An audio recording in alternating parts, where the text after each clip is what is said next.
कुछ ही महीने पहले हमने देखा है विक्रांत ने अपने नाम से ही पूरे पाकिस्तान की रातों की नींद उड़ा दी थी, जिसका नाम ही दुश्मन के साहस का अंत कर दे, वो है। ये मोदी साहब पहुंचे हुए हैं वो अपने एयरक्राफ्ट कैरियर आईएनएस विक्रांत के ऊपर। मोदी साहब क्या चाहते हैं? क्या ये जो इंडिया की फौज बात कर रही है कि अगली दफा हमने अपनी नेवी को इस्तेमाल करना है, आप सिंदूर 2.0 की बात होने वाली है, तो फिर मोदी जी गए हैं आईएनएस विक्रांत पर संदेश देने। किसको? पाकिस्तान को, कि भाई इसको अच्छी तरह से देख लो, विक्रांत को पहचान लो, और ये विक्रांत ही, आईएनएस विक्रांत ही तुम्हारी ऐसी तैसी करने अगली बार आ रहा है। भारत के पास तो 2 एयरक्राफ्ट कैरियर, दूसरा विक्रमादित्य है, आईएनएस विक्रमादित्य। ये वो वाला प्राइम मिनिस्टर है जो एक ऐसे समय जाता है जहां पर वो दिखा पाता है, और इसीलिए 140 करोड़ लोग उस पर फिदा हैं, उस पर वो टोटली विश्वास करते हैं कि ये बंदा वो है जो अपने जवानों के साथ, अपनी देश की सरहदों के साथ खड़ा होने के लिए तैयार है। आईएनएस विक्रांत पर से प्रधानमंत्री जी बताने की कोशिश कर रहे हैं, समझाने की कोशिश कर रहे हैं कि भाई सुधर जाओ वरना बहुत पड़ेगी। और ये जो कराची का उनका डॉक है, लास्ट टाइम राउंड 1 में भी पूरा हम लॉक कर चुके थे। उनकी पूरी जो नेवी थी वहां से हट नहीं पाई, क्योंकि हटती तो खत्म था मामला, क्योंकि पूरा घेर रखा था हमने। दोस्तों नमस्कार, पहुंचे हुए हैं वो अपने एयरक्राफ्ट कैरियर आईएनएस विक्रांत के ऊपर। मोदी साहब क्या चाहते हैं? क्या ये जो इंडिया की फौज बात कर रही है कि अगली दफा हमने अपनी नेवी को इस्तेमाल करना है, क्या ये दैट इज कोई इस तरह की चीज है? देखे ना, ये अकेले ही 3 जहाजों के आगे खड़े हैं मोदी साहब, अकेले जहाज, तीन जहाज, पूरा एयरक्राफ्ट कैरियर और अकेले मोदी साहब। ये क्या चीज है? ये उनको शौक है अब इसका, या कि ये वो कोई ये मतलब तरीकाकार है? क्या है? What, how would you explain this? Kudar Cheema साहब, अपने दिल पर हाथ रखिएगा और अपने अल्लाह को याद रखते हुए ये बात जरूर बताइएगा, कौन सा ऐसा त्योहार है इंडिया का जहां पर मोदी साहब की तस्वीर दिल्ली में उनके पार्लियामेंट में निकली हो, या किसी क्लब में निकली हो, या किसी सेलिब्रेशन में निकली हो, या कहीं कोई गोलगप्पे खाते हुए निकली हो। ये आज का ट्रेंड नहीं है, ये उनका शुरू से एक ट्रेंड है। नॉट दैट कि एज अ आर्मी मैन मैं किसी पॉलिटिक्स में पढ़ता हूं, लेकिन मैं आपको एक सच्चाई से अवगत करा रहा हूं।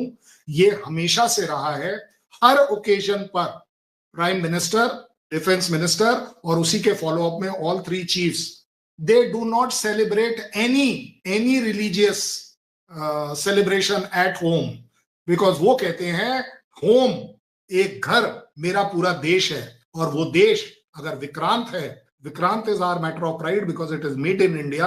और अगर मैं वहां जाकर सेलिब्रेट करता हूं, मैं बॉर्डर पर जाकर सेलिब्रेट करता हूं, क्योंकि वो लोग अपने घर जाकर सेलिब्रेट नहीं कर पाते। हम as a representative, that is prime minister as a representative of 140 crore people, वो जाता है उनके बीच में, कन्वे कर आता है कि देखिए आप अकेले नहीं है।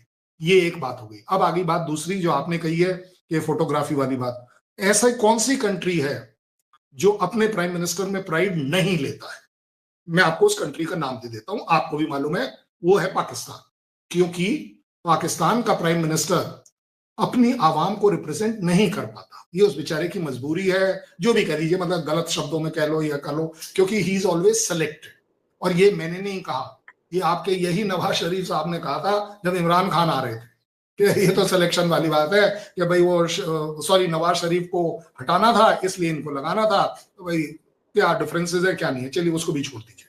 आप एक बात बताइए, एक प्राइम मिनिस्टर अपनी अगर डिफेंस फोर्सेस के साथ कोई भी सेलिब्रेशन कर रहा है, क्या गलत कर रहा है? क्या वो आवाम को दिखाने के लिए गलत कर रहा है कि हाँ जी देखिए ये वो सेना है जो अपने घर जाकर अपनी दिवाली नहीं मना पा रही, हम इनके पास जाएंगे।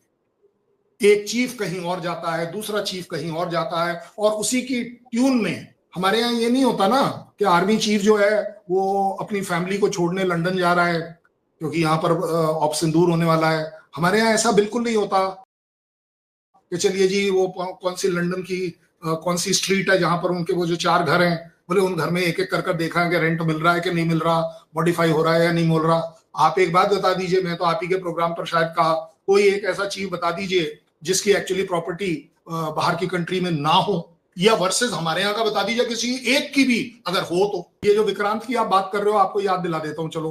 लास्ट टू लास्ट ईयर ये विक्रांत वाला ही बंदा था, कैप्टन पसरिचा, जो अपने टाइम में उसका कैप्टन हुआ करता था विक्रांत का। उसने क्या बताया उस समय, क्या बात चली कि राजीव गांधी और फैमिली विक्रांत पर पिकनिक करने आए थे। यार ये बोलने वाली बातें होती हैं, ऐसा नहीं है। कौन सा ऐसा प्राइम मिनिस्टर है जिसको कि अपने जहाज पर जाना, लेकिन ये वो वाला प्राइम मिनिस्टर है जो एक ऐसे समय जाता है जहां पर वो दिखा पाता है, और इसीलिए 140 करोड़ लोग उस पर फिदा हैं, उस पर वो टोटली विश्वास करते हैं कि ये बंदा वो है जो अपने जवानों के साथ, अपनी देश की सरहदों के साथ खड़ा होने के लिए तैयार है। प्रधानमंत्री जी जो है, आपको पता ही है, हर एक दीपावली वो फोर्सेस के साथ ही मनाते हैं। तो हमारा रेगुलर कार्यक्रम है। आज भी दीपावली के दिन वो, ठीक है, इस बार नेवी के पास गए क्योंकि आप जानते हैं कि नेवी का रोल अभी बाकी है, मतलब मेन एक्शन वाला रोल। तो लास्ट जितने भी ऑपरेशंस हुए, उरी थे उसमें भाई कॉम्बैट वाले गए, बालाकोट में जो है एयरफोर्स वाले गए। तो अब जो है आपको समझना पड़ेगा कि नेवी वाले भी तो उत्सुक है अपना दमखम दिखाने के लिए। सबका बारी आएगा, ऐसे तो नहीं हो सकता कि किसी इक्वालिटी तो रखना पड़ेगा। आपने ट्रेनिंग सबको दिया है, बजट सबको दिया है, तो सब अपना जो है कर्तव्य तो निभाएंगे। तो आईएनएस विक्रांत पर से प्रधानमंत्री जो बताने की कोशिश कर रहे हैं, समझाने की कोशिश कर रहे हैं कि भाई सुधर जाओ वरना बहुत पड़ेगी। और ये जो कराची का उनका डॉक है, लास्ट टाइम राउंड 1 में भी पूरा हम लॉक कर चुके थे। मैंने उसको पहले ही प्रेडिक्ट किया था कि कराची हलवा आउट ऑफ स्टॉक। तो आपको समझना है कि उनकी पूरी जो नेवी थी वहां से हट नहीं पाई, क्योंकि हटती तो खत्म था मामला, क्योंकि पूरा घेर रखा था हमने, नेवी ने सिर्फ हटने की देरी थी, वो हट नहीं रहे थे वहां से। तो इस बार ऐसा नहीं होगा कि आपके हटने का इंतजार किया जाएगा। लास्ट टाइम अर्दोगान ने शिप भेज दी थी आपके लिए, राइट, वो उसका खामियाजा भुगत रहा है वो उसके एरिया में। लेकिन ये समझना है कि कोई नहीं बचाएगा इस बार।